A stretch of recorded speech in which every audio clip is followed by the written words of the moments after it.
Hey guys, this is Ron. Been having some conversations here in the last 18 hours with some people about real estate.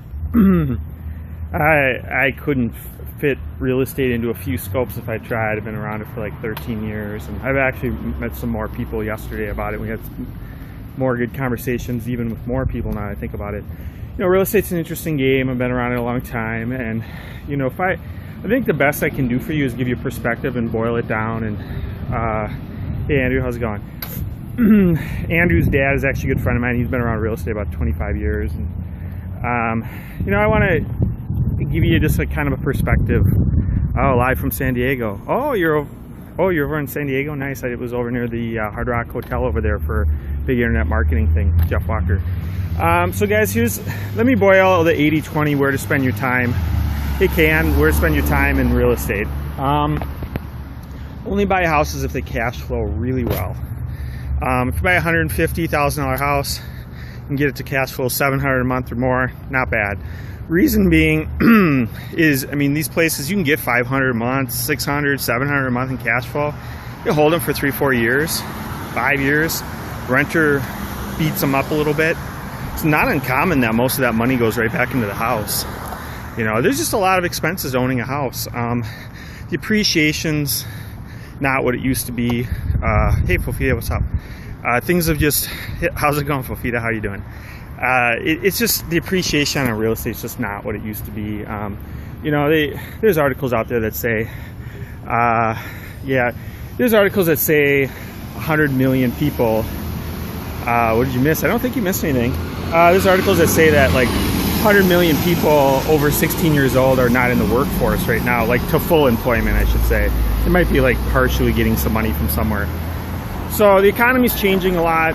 We have some shipments coming out within the next 5 years by major automakers on automated cars. We have millennials now are not, some of them aren't buying houses because people are just Ubering everywhere and they're not buying cars anymore. We're getting some major technological shifts in the world right now. And people, one thing I've noticed over the years is I've really become very remote with how I work on the internet and everything. And I'm able to just get on Wi-Fi and just work from wherever in the world, really, to be honest. So it makes you really think about where you want to live. Because typically you should buy a house and live there for over 5 years. You're going to live there because of all the expenses, closing costs, and on both ends, you know, when you list it again and everything. So those are things to consider on the real estate.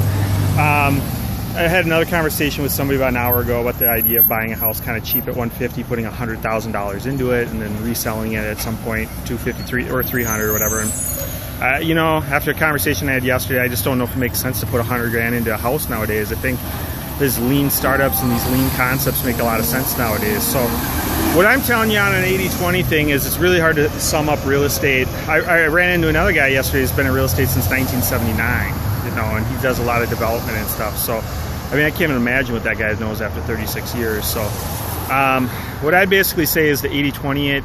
Consider doing a concept called Subject 2 where they deed you the property. It's kind of advanced. You got to go to some seminars and local real estate clubs to learn about it. Not a lot of people know about it, but they deed you the house. There's no mortgages involved. Try to get somebody that's 5 to 10 years into their payment amortization chart if you can. Try to get a property with a lot of cash flow, a lot, like 500 to 700 minimum. Try not to put a bunch of money down, and try to get a locked-in interest rate. And then if you're going to fix up the property, it's got to be cheap, like really cheap. Like buy it for $150 and it's going to be worth $300 at some point. That's what I'm talking about. Don't buy a house for $150 that's going to be worth $200 maybe, and you're going to put $25 into it. That's not a good deal. It sounds like there's a profit in there, but by the time you pay closing costs and holding costs and vacancies and all that, there's no money in that. So 50 to 70%, they call it MAO, maximum allowable offer, of the ARV, after repair value. And that's how all the rehabbers do it that actually stay in the business. So those are the numbers that you want to work with. So again, to 80-20 your time. If you're going to buy and hold, you better have some really good cash flow, 500 to $700 a month on a little house. After all the expenses, taxes, insurance, and everything. Otherwise, if you're going to fix houses up, money's in the carpet and paint. Everybody will tell you pretty much that's been around the business for a long time. Carpet and paint is where the quick fixing is. And yeah, other than that, don't go putting 50 to 100 into houses unless you can have your money tied up for a really long time and it's going to be worth 400,000 or 500,000 at some point. So those are kind of some of my 80-20 tips for you right now. I could do hundreds and hundreds of broadcasts on real estate. Rick, thanks. Hundreds and hundreds of broadcasts on real estate and 80-20 in your time. Reason being is I've spent $5,000 on seminars from some of the best, and I've been to 1,000, well, almost 500 probably seminars or real estate club meetings, and I've got lots of different perspectives on real estate, but it's a tricky business. There's a lot to learn from it. So hey Rick, how's it going? Thanks for all the hearts, guys. I'll see who's giving all the hearts. Rick's giving a ton of hearts. Fofita's giving a ton of hearts. And since we're on the real estate topic, check out Fofita if you're from the Minnesota area. She does decks. Fofita touched base with Drew, MSP. He's Drew's brother and his dad were on the boat over at Fletcher's there. So Andrew didn't make it that day, but his dad's been around real estate 25 years and he's been kind of around the rehab business. So you should connect with Andrew and you guys talk about the decks and fences and stuff like that, rehab business. His dad is actually doing rehabs and stuff. So I'll catch you guys a little bit later.